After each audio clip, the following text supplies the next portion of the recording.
Washington football. Woo!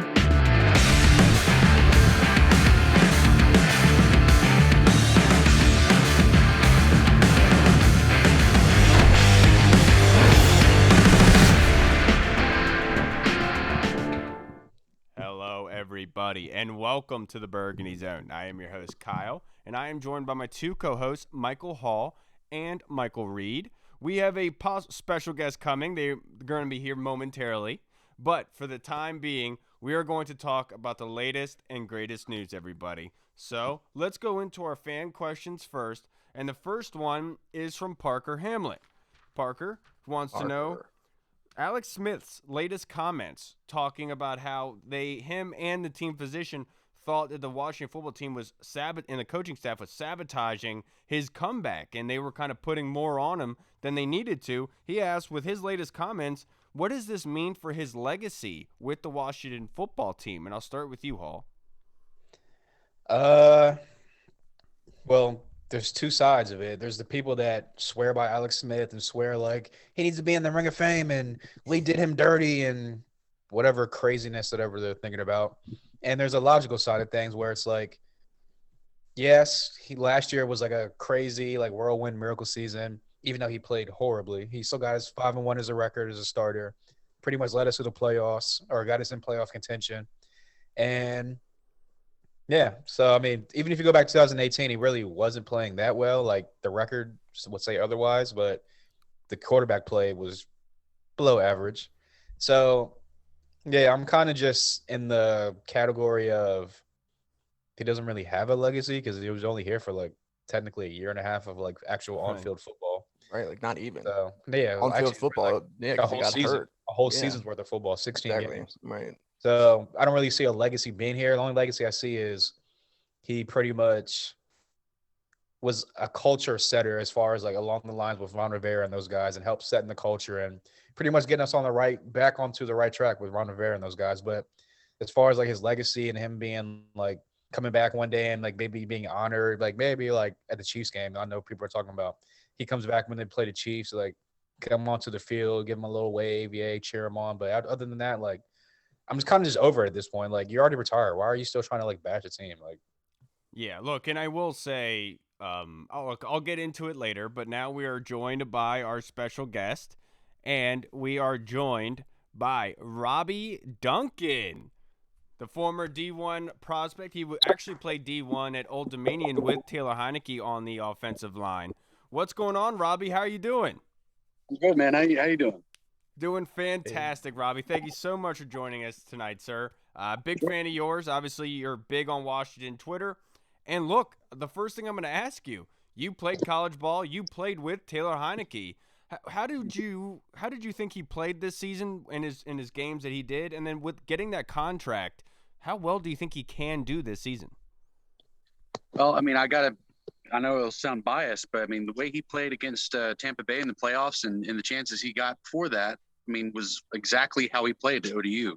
He played better than any other NFC quarterback against Tampa. It's crazy.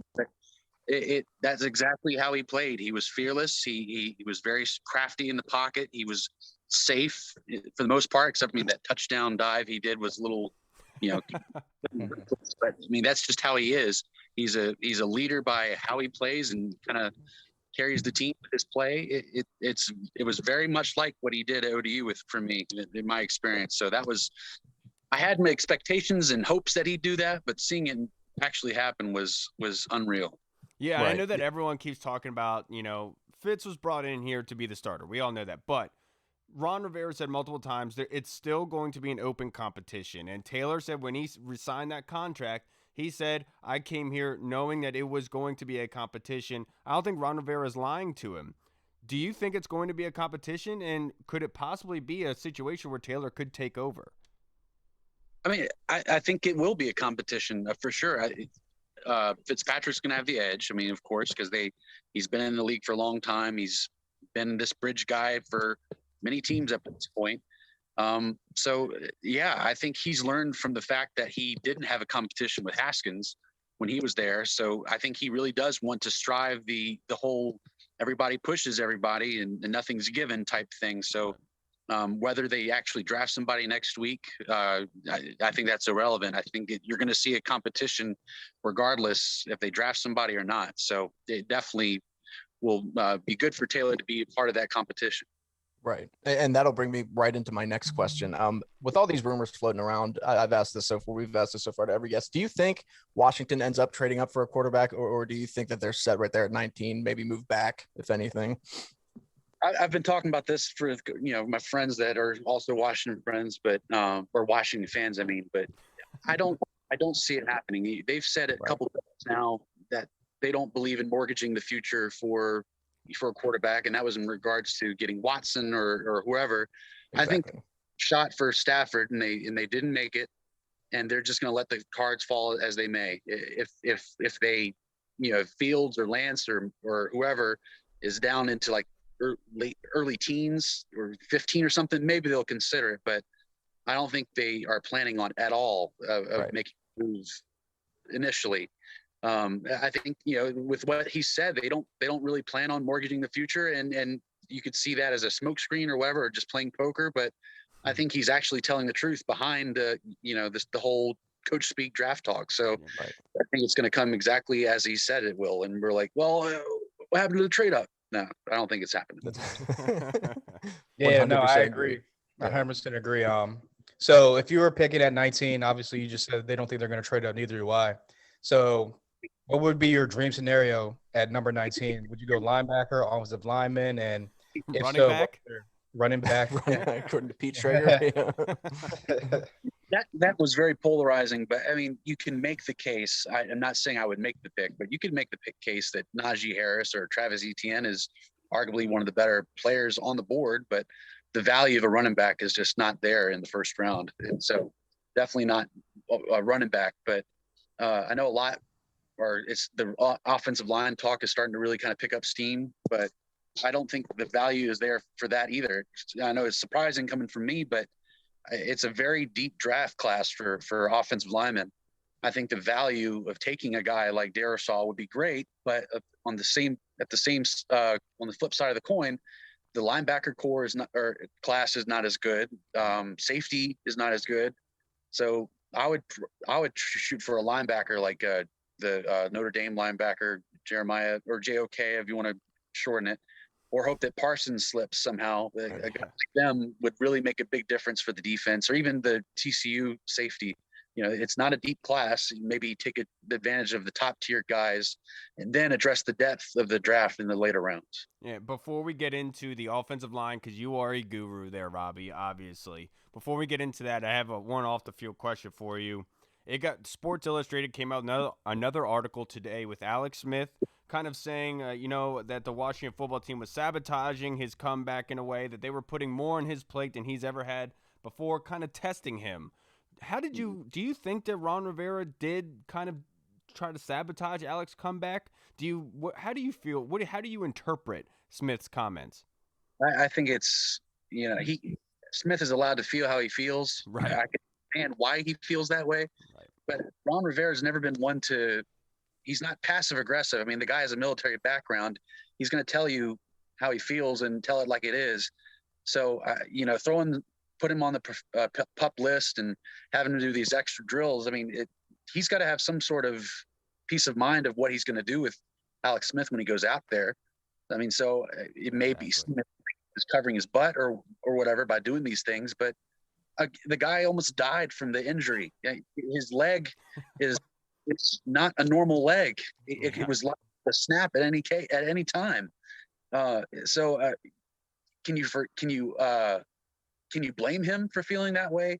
I think it's a little unfair for Alex Smith to feel that way, but again, he's entitled to feel how he feels, and you can't take away what he did. But at the same time, it's kind of, I don't understand why you would want to burn a bridge, right? Especially after what just happened. Exactly. That's how I feel about it. It's just like, why? What is the point for that, Alex? I just don't understand.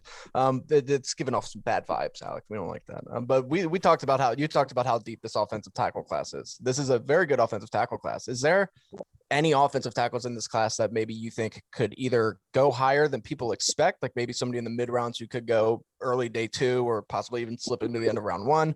Or is there anybody who you think will eventually become a stud in this league who's a mid to late round pick? I think the BYU left tackle that played with Zach Wilson is getting kind of slept on. Brady Christensen. Yep. Yeah. I really like Liam Eichenberg for Notre Dame. He doesn't get a lot of talk. I think he is not a highlight worthy tackle, but he's very solid, extreme high floor, maybe not a very high ceiling, but I mean that's all I really need as for a tackle or in general. Give me a very good high floor and I can work with that. But a couple guys, I'm really intrigued by the Florida left tackle, Forsyth. Stone Forsyth. Very solid too, and a lot to work with there. I'm definitely. I mean, you can keep going on. I'll credit to, I assume you guys, and for those of you that are tuning in, a very good presence on Twitter for offensive line evaluation that I respect a lot is Brandon Thorne. He does a ton of in-depth evaluations too, and he consistently has been pointing out how much more deep this offensive tackle class is than I've been able to take the time to study for. I've been coaching all spring for high school football, so my normal draft studying hasn't been as in depth as it has been before or previous years. But Brandon's really kind of, if he thinks it's deep, he's a guy that I trust and agree with in that regard. But yeah, Forsyth is a guy. Christensen, I think, will surprise. I think I could see him being one of my predictions. I could see the Chiefs taking him at the end of the first round. Oh, wow. Okay. Yeah. Great profile. And he played really well for Zach Wilson, was his blindside protector. I think that means something. And then Eichenberg, I think, might slip in, but very easy second round target there as well. And a couple, I wish I would like a guy like Tevin Jenkins, but he's going to be in that mid-teen rounds or the mid-teens of the first round. And one of the guys I would have to reluctantly pass on for someone like Jamin Davis or Jeremiah from Notre Dame or Parsons if he happens to be there. Right. But yeah, very deep and very exciting, good depth to have. And it's a good thing for the NFL too. Yeah. Right. Yeah. And speaking to that depth, another guy that's kind of high on the board is Elijah Vera Tucker from USC. Played a lot of guard in the beginning of his career. I think before either last year, I think he played left tackle, did very well. So the question is, do you see him being able to play left tackle in the league, or do you see him as a guard? And what are some of his attributes? Because a lot of people have been mocking him to Washington at 19. So how could he fit into this offensive line? He's the guy that I would be comfortable with. I mean, I like Darisaw a lot too, but if it was an offensive lineman, that'd be the guy I'd want because his tape is so good. He's this past year.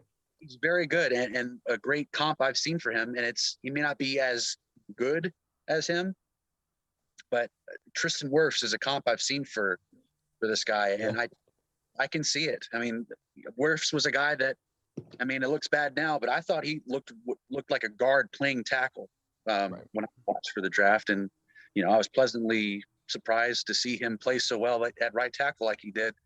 But Elijah Vera Tucker, I think, is easily a guy that you should try at left tackle first and then make adjustments if it doesn't work out. But I think there's no doubt in my mind he could do it and do it very well. Yeah, regardless. Sorry, Robbie. And speaking of guards that could possibly play tackle, I wanted to get your opinion on Sadiq Charles. He played left guard last season, only had 2 snaps, looked very good in those 2 snaps, that be it, but then ended up getting injured. How well do you think that Sadiq can play at left guard? Do you think that he could be one of the best guards in the NFL?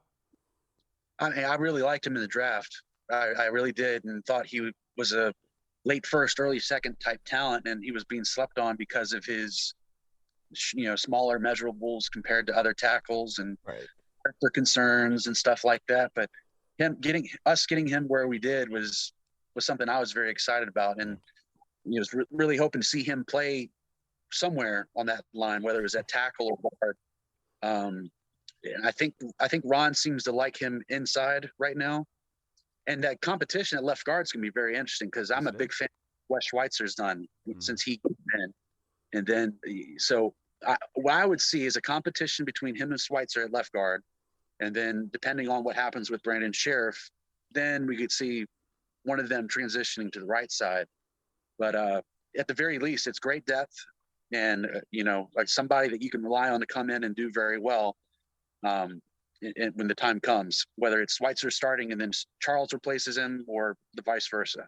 Right. But And that, I'm sorry, I would still try Charles at tackle as well. I mean, obviously I haven't seen enough of him since he got drafted and how he just out there. If he was, right. But I'd still would like to see him be a versatile backup at the very least until he works himself into that starting rotation. Right. And the Sheriff thing was going to be my next question, if that could make Sheriff expendable. But I mean, we kind of already touched on that. So I'm going to ask you about another offensive tackle that really intrigues me, just because I feel like if he played last year, not even healthy in 2019, I think that he would have been a first round pick for sure. And that's Walker Little. He hasn't played football in about 2 years now. It will be 2 years. But when he played, he was among the top offensive tackles in this class. I mean, he was always penciled in as one of the best offensive tackles when he came out. The injury really, of course, hurts. He was a 5-star prospect, and then last year sitting out. But if he's healthy, do you like Walker Little? Do you think he's somebody who could maybe Washington could look at in round 3 if they go linebacker early? I see a day 3 steal with that guy if he's healthy. I know I've seen him, from over the off seasons and stuff when Sadiq Charles was working out. I follow him on Instagram and all. He would post his workouts, and Walker Little was working out right there with him. Right. He looked good in those workouts and practicing the different position drills that they do. So he didn't look unhealthy or like he couldn't play. So if that definitely would be an interesting guy to keep in mind for day 3 because of that. I like him. I do like what he does.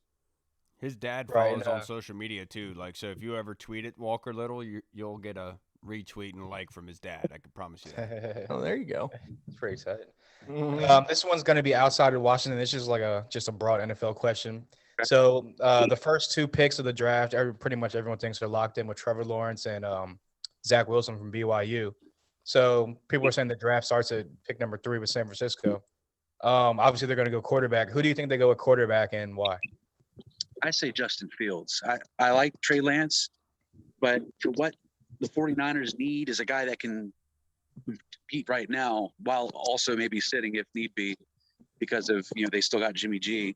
I think Justin Fields, I don't understand why he's so polarizing to me. I watch a guy that is playing his butt off. What he did against Clemson, and he was fighting some crazy injuries after that big hit. I mean, he's got a ton of toughness, and I don't see the heart questions that people bring up. And he's got a crazy good arm. He can throw it really well deep, and he's got the mobility. I don't see a lot to not like about the guy. I compare him to Deshaun Watson, really. I see that is what's going on here. I think guys like to overthink the quarterback position sometimes. I don't know, but I could see this happening with him, that he might slide for whatever reason. But I think the pick that would make more sense for the 49ers would be Justin Fields. Where I think it gets interesting is the 4th pick. I think a lot of people think Kyle Pitts is the pick for Atlanta, but I mean, you got Matt Ryan in place. Why not? You got a talented team that underperformed last year. Why not take a guy like Trey Lance and sit him behind Matt Ryan for a year or 2 or whatever, right? Who knows how when you'll be picking this high again and have a shot at a good young quarterback to develop. I don't think it's as in concrete or written in pen like everybody thinks it is, but I could be wrong. But I think Trey Lance would be a surprise pick at 4 there as well. Yeah, and you picking Fields at 3, we were just talking before we started recording, and that's how I feel. Even after this epilepsy thing that has just come out about Fields.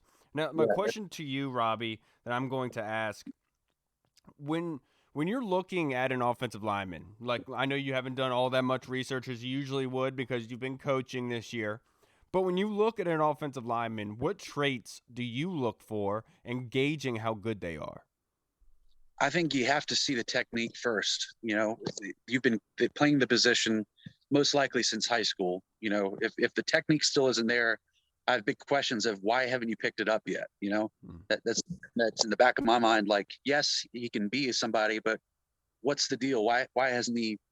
Because, you know, it all trickles down. The techniques that we are taught at my level was the same stuff that came from the Cincinnati Bengals. You know, college just go to the NFL clinics and stuff like that. It all has a trickle down effect. So if they are not playing with good technique, I have, you know, I kind of, you know, I get a little leery about that. But technique is huge. The footwork is just as important too, because you can be big and strong, but if you can't move and you can't mirror, especially a tackle, you're not going to be very successful. Correct. And then obviously you want to see them finish blocks. I mean, pancake blocks are great, but finishing the block and executing your block through the whistle is more important than the pancake. So I want to see them be physical and finish your blocks. The pancake is a bonus.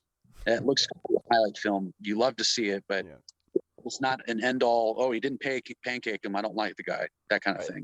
Right. It is. So just another, to bring it back to Taylor Heinicke, I just got to ask you, is he as cool as he seems? Taylor Heinicke seems like one of the coolest human beings in the entire world. Like nothing bothers the guy. He just seems like a guy you want to go out, have a beer with, hang out with. Is he really that chill? Yes, he was. He's not he was not a rah, you know, big talker guy. He was very calm, cool, and collected. Just like Chase Young said. Yep, he was ice in his veins. Our nickname for him was the Magic Man. He just made it happen.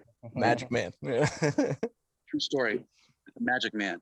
But he has that ability that he may not have the elite arm, but he always had the touch, the weight, very good at reading defenses and taking what was given, not necessarily forcing the big play, but just he knows what you're doing. He'll find the hot route if pressure comes. I know it'll sound like, and it'll maybe spark some more Heinicke fans on Twitter, but I'm telling you, he's got the ability. And the problem has been for him, every time he's shot, he's gotten injured. Yeah, right. And it was. Right. He still finished the game for the Tampa Bay game, but he hurt his shoulder from the touchdown. So that's the other thing that's weird is he never was that fragile in college. I mean, he got hit a couple times here and there, but he back up and kept playing and was always out the game. I don't think at least. Well, from what he said, just him having to prove himself almost every time he's gotten a shot, like he's had to take these chances where he's going to get hurt, like that dive in the end zone. He knew like this could be his last shot. He's got to go get it. So it kind of makes sense, I guess, why he would be hurt. But also that totally explains like his response when Chase Young came out during the Panthers game and was like, "Man, go out there, go do this." And he was like, "Man, this is what I do." Like that was just such a cool response. I was like, God, this guy gets it. Super swaggy. He was awesome. He was really yeah. So going into the next year, the Washington made a couple key additions in free agency. Mm-hmm. So where do you see them kind of ranking the NFC East, and who do you think under this coaching staff is going to take the biggest jump from year 1 to year 2? That's a good question. I really like what we're getting with Curtis Samuel. I think he's really going to change how our offense runs. It's going to take a lot of heat away from Terry McLaurin. I mean, I probably could think of a more sleeper pick, but I think Terry McLaurin's really going to have a huge year because of this. Okay. And we got Fitzpatrick. If he's the starter, he's going to take his shots. So my safe guess would be Terry, but I think we could still see more Antonio Gibson as well. He's still learning how to play running back. He converted receiver, still extremely productive, but still learning how to run between the tackles a little bit too. So him and Antonio Gibson would probably be my top guys. But defensively, I mean, if we can add a linebacker like Micah Parsons or Jeremiah or Jamin Davis, we'll see that defense take a whole nother leap. And I think we could see Chase Young be even more disruptive than what he was. I know I'm picking easy people, but they're the talented guy. So he was. Terry is the guy, and so is Chase Young. So, I may sound like I'm drinking the Kool-Aid, but I don't know why this team should win the division again. Yeah, I agree. Holden didn't look good winning it last year, but and barring nothing that the other teams have done in the division really scared me in their additions. The Eagles are a mess with what's going on in their front office. The Cowboys are the Cowboys with what Jerry Jones would do. I mean, he may trade up for Kyle Pitts, and who knows what that price would be for that. So I would hate to see Kyle Pitts there, but the price would be pretty steep as well. So maybe the Giants are competitive again. I don't know, but I think we should win this division. We may not, but the talent on paper is there, and there's no excuse for being mediocre and winning a bad division. We should dominate the division this year if they do what they're supposed to do. Yeah, look, I know I'm all about the Kool-Aid, Robbie. I'm like Taylor Heinicke in an XFL game. I'm cracking both, and I'm chugging them, dude.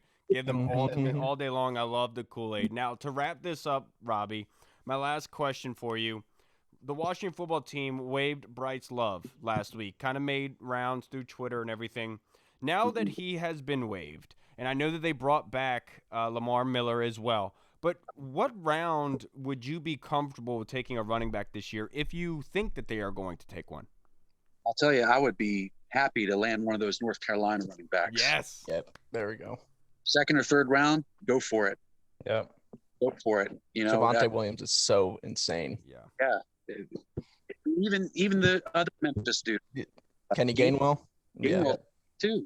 Pair guys together with him and Antonio Gibson. But if we definitely running back is definitely a need for this team. Peyton Barber, he got the dirty yards when we needed him to, but not a guy that you want to waste a roster spot on. Right. You need somebody to do more than just be that guy. It makes you one-dimensional in offense. So you're like, okay, we're not going to pass to him. What's Peyton Barber going to do? So a running back core of AG and McKissick and one of those North Carolina running backs would be awesome. To see that. Yeah. So I'm definitely on board for taking a good running back in day 3, or not day 3, day 2, if that's how it falls. But you make the offense better, get weapons. It don't matter where. Yes. I 100% agree, Robbie. I did a mock today and had Javonte Williams falling to us in the second round. Robbie, I can't. Oh, sorry. One last thing. I want Rondale Moore. Oh, you're a Rondale guy? Are you? Got Curtis Samuel, but I want more speed. Go give me Rondale Moore. Give me a weapon.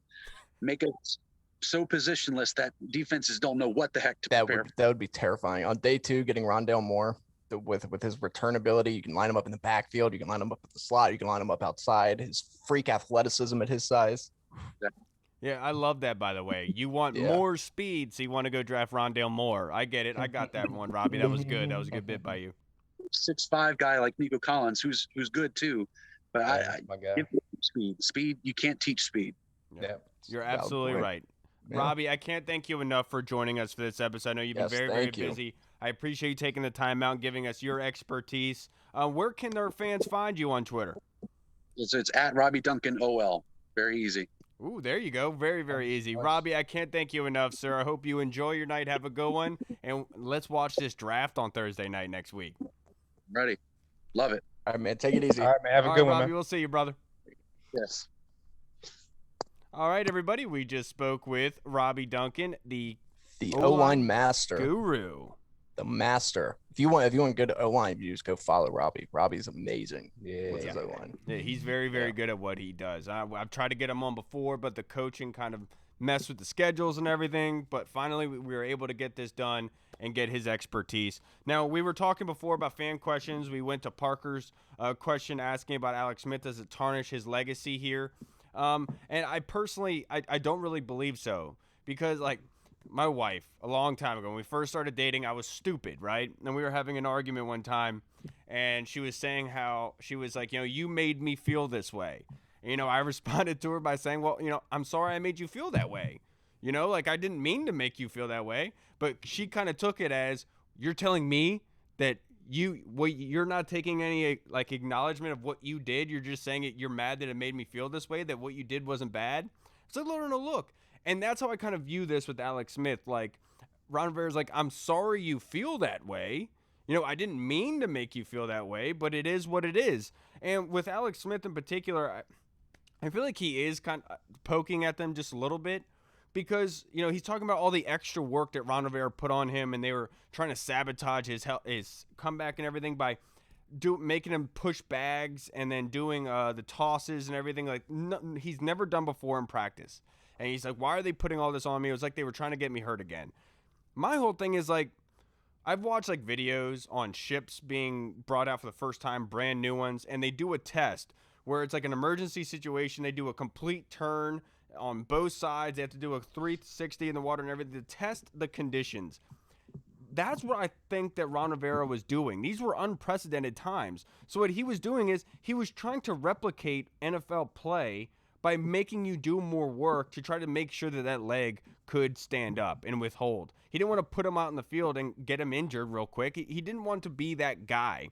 Now, could he at practice have put Jonathan Allen or Daron Payne on his back to make sure that leg would have stayed up like he did with Aaron Donald? Of course, but he wasn't going to risk that at practice. So what does he have him do? A whole bunch of exercises to get him to test it, to test that leg. And I know that Alex is looking at it as a negative, but I look at it as a plus is Ron Rivera trying to make sure that you are good to go. He understands what the doctor's saying, but football's different. The doctors don't know what goes into football as much as these coaches do.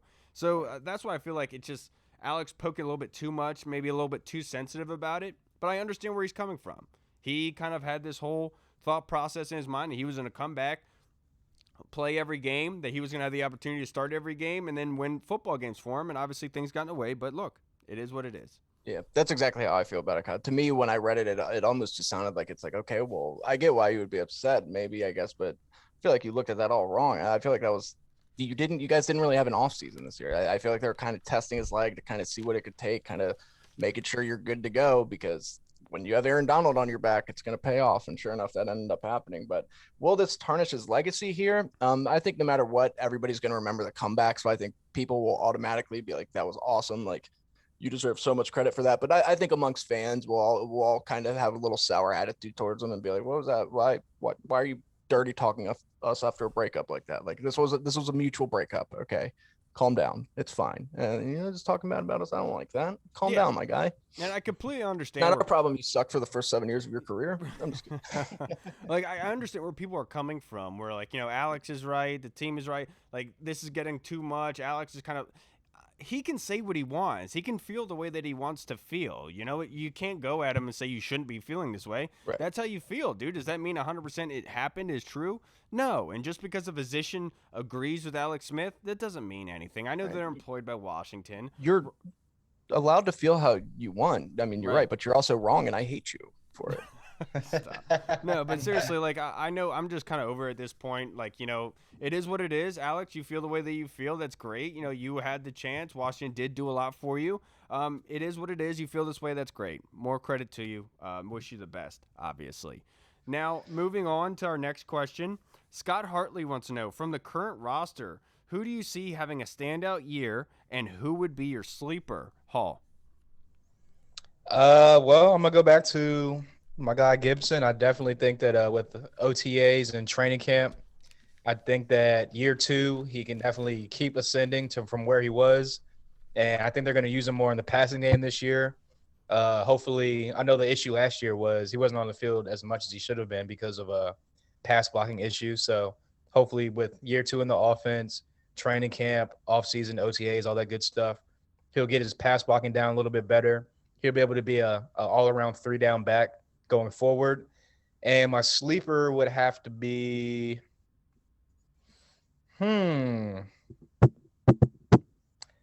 don't even know. I'd probably go Jimmy Moreland. I think that that's a guy who's going to put in a lot of work in the offseason. He's already, from year 1 to year 2, he's taken a huge step. I think year 2 to year 3 is going to take an even bigger step. And obviously Chris Harris coaching him back there is going to definitely help him out.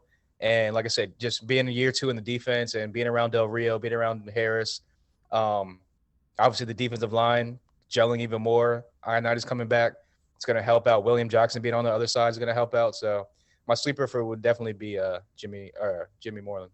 Yeah, those are 2 good ones. My standout for this year, I would say Cole Holcomb. Once they add a couple of these linebackers in the draft, they're going to kind of take his responsibility off of him. I feel like in this year, under the second year under Jack Del Rio and Ron Rivera, his job is going to seem easier. It's going to be less thinking and more read and react, and with less to do with better guys next to him. No disrespect to John Bostic or Cleek Hudson or those guys, but getting some first-round talent in there, possibly second or third round, they're going to be able to do well and be productive once they step in right away, and that'll help out Cole Holcomb. So I definitely think that he'll have a bounce back year and really stand out and do well. My one sleeper pick is going to be AGG.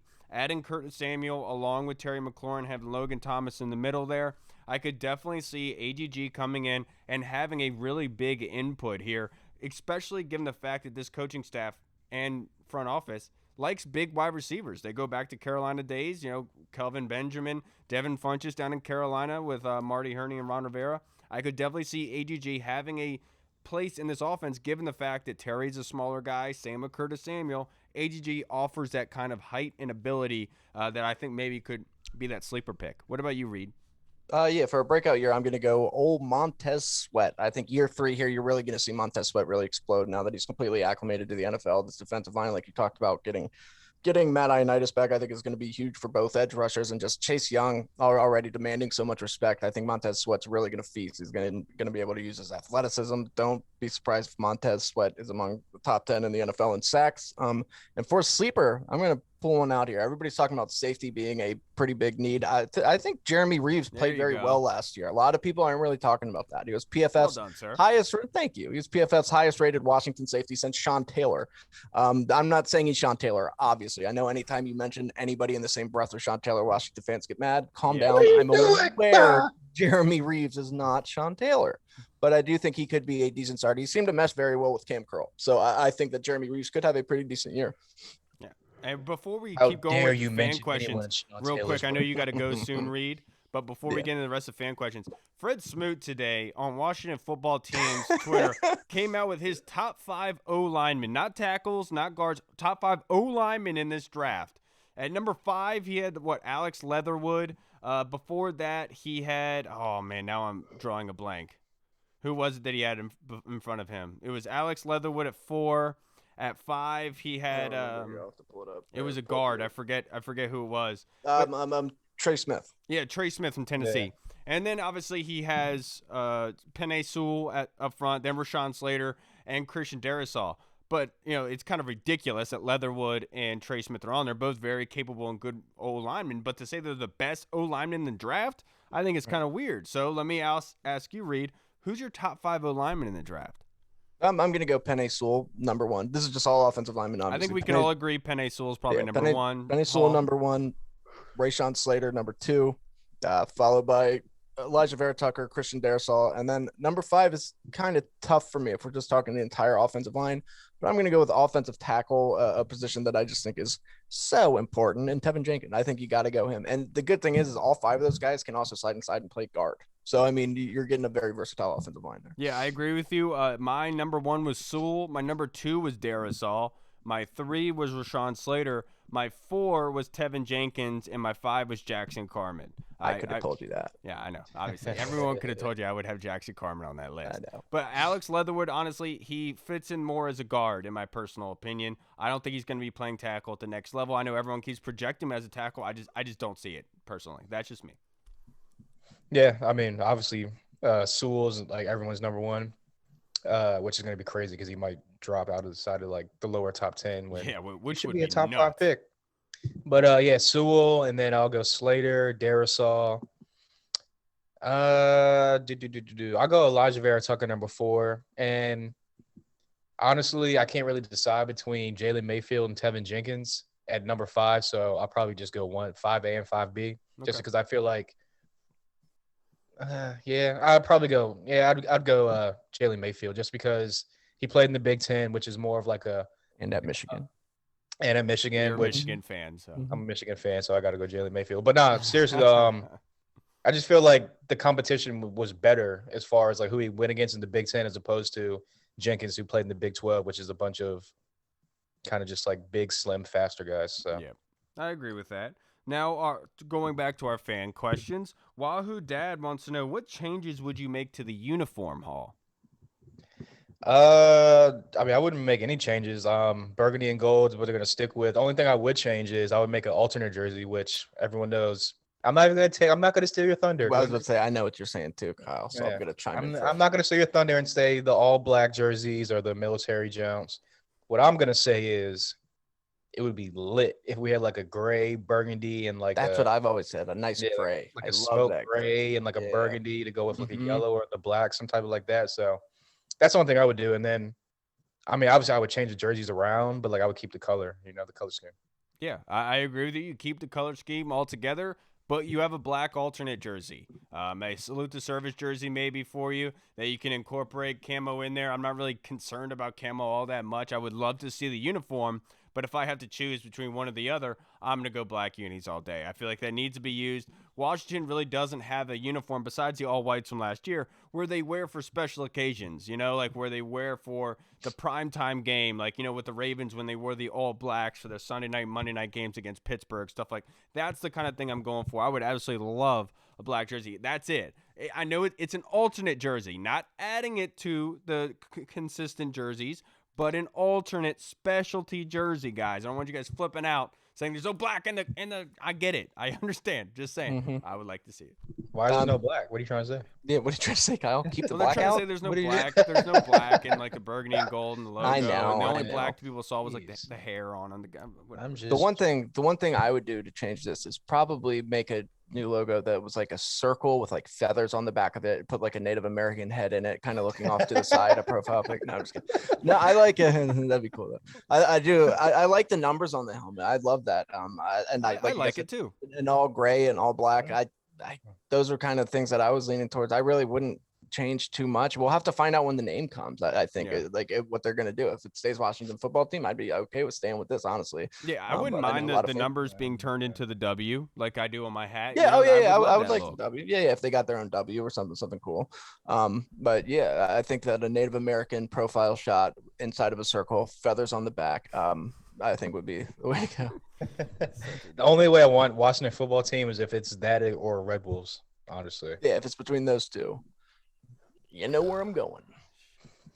But All Fred right. Smoot also did say that like he made up the name Red Wolves. So like, can you really take his take Right. serious? Now our next question is from We're not gonna Charlie- have Fred on anytime soon, are we? is from I Charlie know. it's Caddy. actually on like Tuesday. He seems like a nice guy. Charlie Caddy wants to know if you had a choice between Washington drafting Lance or Fields, who would you pick and why, Reed? Oh, that's tough. So obviously, I think right now Justin Fields is up better, but I'm so enticed by Trey Lance's potential, and that I really think that him sitting behind Fitzpatrick would be huge for him for a year.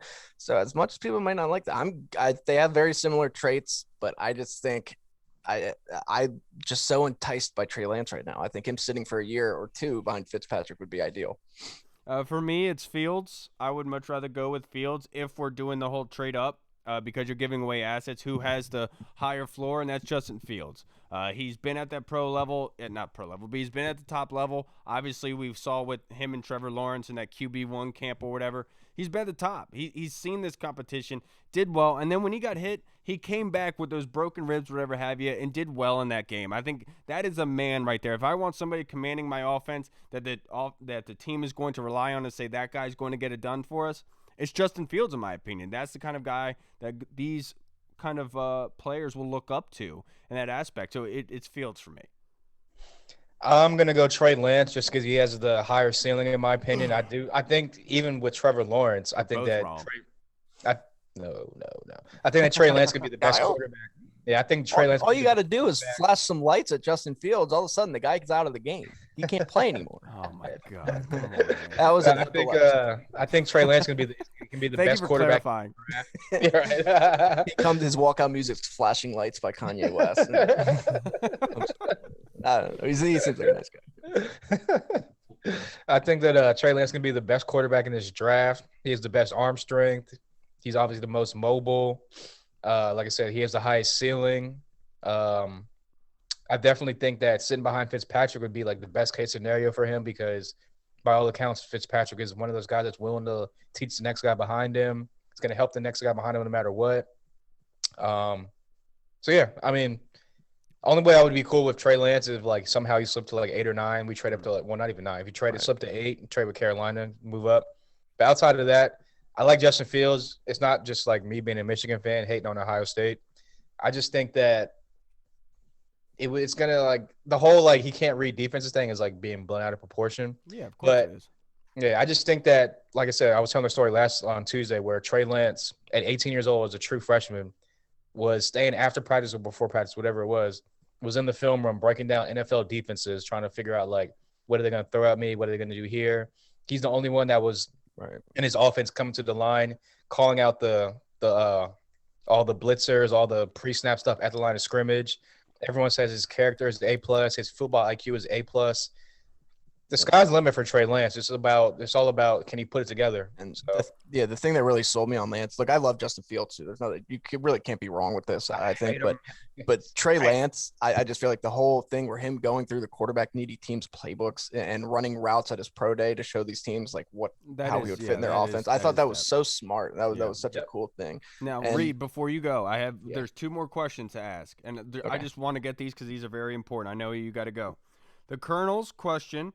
He wanted to know, he said he's listened to various pods and that there's a consensus that the offense that they've, quote, thrown together will have difficulty meshing.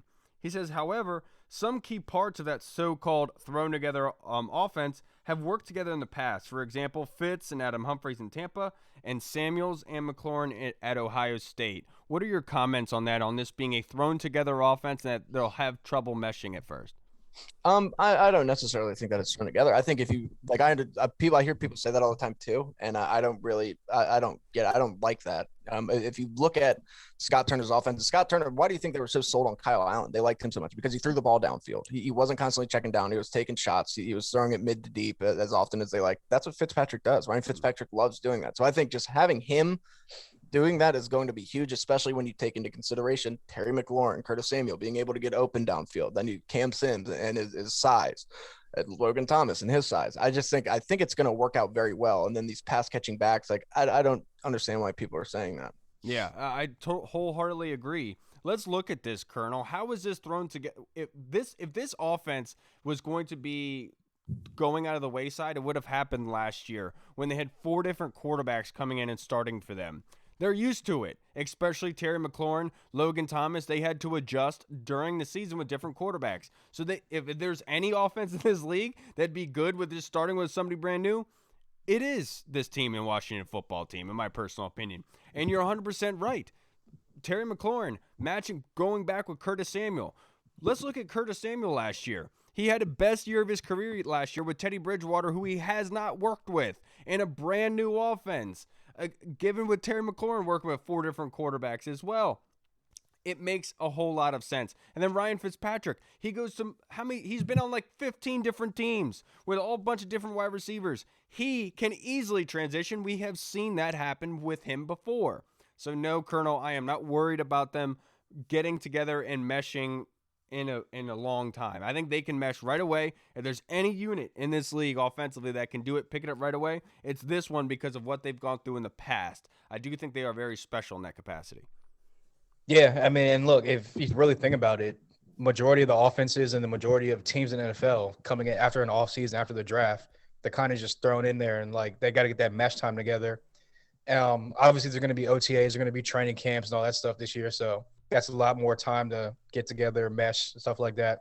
I was just listening to 106 the other day, and Matt Valdez, former Burgundy Zone guest, Matt Valdez, was on there. He was out there talking about how he was golfing with Logan Thomas, and he was saying how Fitz has all the offensive like scale guys up here in like the VA, like DC area, pretty much gathered up here to have like a throwing session, get acclimated, get to know each other.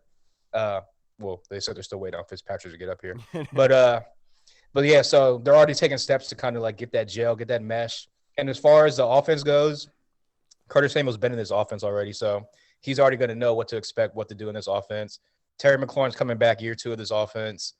You still have like guys like Logan Thomas and like you said, Ryan Fitzpatrick, who's the signal caller. He's been in numerous different offenses. He's always the offenses in the NFL. Exactly. He's always picked them up. And even when he did his interview, like his introductory interview, he pretty much said all schemes and all like all concepts are pretty much the same. It's just about the terminology. So Right. that's a guy that's going to, like I said, he's a Harvard guy. He's going to get the terminology down probably before OTA start. So Yeah. I don't have any worries that they're going to have problems meshing, gelling together. I think this offense is going to be just fine going into next year. 100% agree. Thank you, Colonel. That was a great question. Always. Next Colonel. question is I from always Rio. Obviously, Rio have his own podcast. Make sure you guys go check that out. It's great. He wants to know, Reed, if you had to wager your entire worth on the pick, who do you envision the Washington football team taking at 19? Ooh, that's tough. I know it depends, but here's what I am going to say. I do think that with this offensive tackle class being so deep, as much as I love Darisaw, I think with the linebacker class not being as deep, I know that they really, really like Jabril Cox allegedly, but I think that they go linebacker in round 1, maybe go offensive tackle round 2 or 3. So I'm going to go with, let's see, who seems like a Rivera linebacker out there. I'm just going to go with, even though it's going to be tough to see how he fits, I do think that this guy is a fantastic, just a dirty throwback type player. We saw with Darius Leonard. Doesn't really matter. I'm going to go with Jeremiah Owusu-Koramoah, and that is, hello? Hold on. I love you too. Sorry, that was my mom. That was my girlfriend. All right, I'm out. All right. Good to see you, brother. Good job. Yeah, that was phenomenal. Who would I pick right there? Shit, man. I'll tell you right now. I think it's not Jeremiah Owusu. I would say Jamin Davis, because he kind of fits what everyone else brings. He's a sure tackler. He fills holes. He's instinctive. He's versatile. He can be used in different capacities. He passes well, and he can also blitz. But he's not like the best at any of those positions. He can do everything. So if I'm going to put it, it's Jamin Davis. Yeah, that's a good pick. It's definitely a well-rounded linebacker with the potential to be a great linebacker, especially under Ron Rivera and Jack Del Rio. I am going to be Mr. Hot Take here. I think they're going to trade into the top 10. I think they're going to swap with Carolina at number 8, and I think they're going to take Trey Lance at number 8. Bam! Mic drop it. You would be so happy. You're gonna bet your entire worth on them trading up to Carolina, taking Lance. Oh my God. Hey man, I'm a gambling man. Hey, if it works out, you're a genius. That's all I'm gonna say. Now we only have 2 more, Hall. These are quick. Mark Baxter wants to know, if Washington does make a trade up for a quarterback, does that make you worried that it might be Snyder making the call like always? No, because I think that Ron Rivera has full control of, and both the Martys have full control of what's going on. I think that Dan is kind of letting the football people do the football things. He's letting Jason Wright run the business side. And from what I can gather from, obviously I'm not like an insider or nothing like that. From what I can gather, what's going on behind the scenes, especially with none of the leaks getting out there. Like if Dan wanted it out there, leaked that he wants a quarterback or we're thinking about trading up, Dan would get it out there somehow, some way. So I definitely think that he definitely has. So like he's gonna know who they're picking. He's gonna know what's going on. But I definitely think that it's up to both the Martys, Eric Stokes, and Ron Rivera himself. So no Dan Snyder. Yeah, you can't forget about Polian as well, who was brought in. Polian, yeah, exactly. I forgot about that. Do I think it's indicative of that? No. Because remember when that did go down with Haskins, that Haskins pick, it was released that day that's their guy, they're going to move up, that's what Dan's pick and everything. I think Ron Rivera would make it very well known. I think Ron Rivera is very well aware that he has more grasp on, kind of like not public relations, but social media sphere, the kind of fan base rather than Dan. Dan at this point is public enemy. At any point in time, that Dan can break and it's going to come down on him. So he could release that info at any time. If they trade up, it's Ron Rivera's pick, and that's what they're going with. He's had those decisions the entire time. No, Mark, I understand your question. It's a great one. I just don't think it is indicative of it. And that is what I'm petrified of, Mark, in the future of that rearing its ugly head again. Do not want to go down that route. I just think based off of last year and then winning the division, him pretty much doing a whole culture flip, a whole turnaround in the organization, I think Dan is going to be like, you know what? He did his thing last year. Let him do his thing this year. Now, if somehow, some way it goes south this year and going into year 3 around Rivera, then there might be the whispers of, okay, Ron, what are you doing? Hey, I want this guy. This guy looks good. Hey. But even then, I just think that Ron Rivera is that type of guy that's not going to let little like puny Dan Snyder try to like talk to him and push him around and force him to do something. So, yeah, Yeah, I just think that Dan Snyder. I'm not gonna say he's finally realized, like, maybe I should just like stay in the background and let them do what they do. But I definitely think that a guy like Ron Rivera has definitely pushed him closer to that. Let them just do what they do. Let me do what I do. Yeah, Let me look, just sign checks. I'm going to say it right now. This is the last time I'm going to say it. I don't mean this in any disrespectful way possible, but it's the easiest way for me to describe it. Dan Snyder is Michael Scott in The Office. He needs a Dwight. He needs his Jim. That's what Bruce Allen and Vinny Serrato was. That's his go-to guys who could bring into his office and have a discussion with on what to do. Now it's Ron Rivera. Ron Rivera is his Dwight, is his Jim. And so with Ron Rivera pulling this trigger there, he already has his full confidence. He doesn't need to go in. He's going to allow Ron to do what he does. For that reason, if there was somebody else who was the Ron or Dwight, then yes, I would have a huge issue that had more power than Ron. But Ron is the number one guy. Exactly. I don't see it happening. Now to finish this up, Orange Crush. This question is, Hall, this is going to be a tough question for you, sir. Favorite musical genre? Death metal, of course. Like, is that your question? That Treyu, bro. That's Slipknot, bruh. What you mean? Nah. Hall's in the mosh pit. Yeah. Throw them fucking bows. Like the Dave Chappelle episode when they go into the office, they start playing rock, and the one chick starts getting naked. Right. God, it's such a good episode. No, I mean, I have like rap's my favorite, but I listen to all types of music. I don't really have like a certain like, oh, I hate this type of music. Like, I've been to what's it called, Warped Tour, like all that metal and craziness going on, mosh pitting. You just wanted to party, dude. Yeah, I mean, duh. But Yeah. I've been to like Juicy J concerts. I haven't been to a country concert. You're going actually, to War Rack, right? Yeah. I missed that, man. War Rack. The Rack. But no, I mean, yeah. Frederick, a couple I months know. ago. They're making moves out here.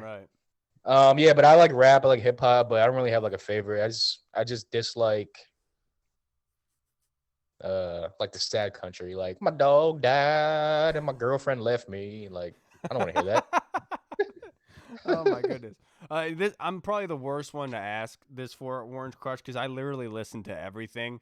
I'm a fan of everything. You know, Hall rode in the truck with me. He knows I'll listen to classic rock. I don't care who's in the car with me. I'll be blasting Queen and AC/DC and everything. I'll be blasting that all day. But then I'll also be blasting trap music with Hall. We'll be having a great time listening to Key Glock and Young Dolph and Key Glock. I am a huge Rick Ross fan. Hall and I have gone back and forth to this. We think he's very, very underrated. Obviously, Wayne, growing up in the 2000s. But I also listened to, like, you know, the dubstep kind of thing. Like, funniest thing, my dad, back when I didn't have a car and I was working, my dad would pull up to work to pick me up, right? And my dad had no shame whatsoever. He would have the windows completely down in his Jeep Cherokee, and he would have it on full blast, blasting legit old techno. Like, my boss every time would know. He'd be like, "Oh, Dad's here. I can hear him." And you walk outside, you'd be blasting techno with just no shame whatsoever. Didn't care about other people. But like, I can listen to everything, dude. And like, I could be listening to like Aerosmith, you know, or like Led Zeppelin, and then immediately turn over to like listening to Drake or something. So like, I can listen to everything, honestly, and I don't really have a choice. And like, I don't have a favorite. I could just listen to everything. Versatile, baby. All right, everybody, thank you so much for joining us for this episode. Thank you to Robbie Duncan for coming by and giving his expertise. Thank you, Orange Crush, Colonel, Rio, Wahoo Dad, Parker, Scott Hartley. Thank you guys so much for contributing for tonight's episode. We will see you guys again on Tuesday for our new episode. Make sure you guys do not miss it. Please go like and subscribe us on iTunes, Apple Podcasts. Give us a review on Apple Podcasts, but also on YouTube. Hit that subscribe button, y'all. The tube. Hit that subscribe button. We really appreciate all the support you guys have been giving us. We really appreciate all of you and all the time you guys have put in to listening to us talk about Washington football. Faux show. All right, everybody. I'm Kyle. I am Hall. And we'll see you guys on Tuesday. Washington football. Hey. Peace. What's up, everyone? This is Kyle from the Burgundy Zone. We are releasing our own merch to support the show. If you want to rock the Burgundy Zone logo or you want to see Reed's face on your shirt, we got it. We're starting with t-shirts, hoodies, and zip-up. So if you're a fan of the show, make sure you snag one before they are gone. Check out the link in our bio on Instagram, or you can find the link in the description of the video. Thanks again for all your support. Until next time.